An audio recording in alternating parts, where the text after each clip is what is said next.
muoto, niin kyllä se tomaatti siellä jossain on.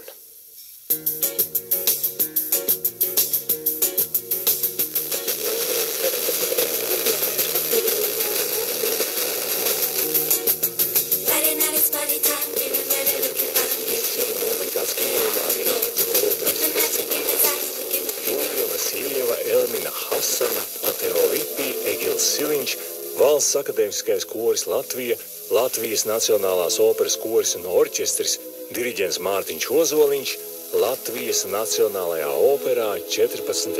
jūnijā.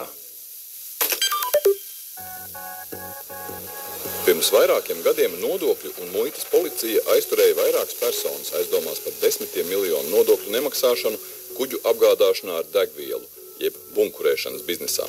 Tagad lieta ir nonākusi līdz tiesai, kurus apsūdzēto sola sēž 2 cilvēki, taču ekspolitiķis Edvīns Inkēns nav starp viņiem. Kā bijušajam politiķim Edvīnam Inkēnam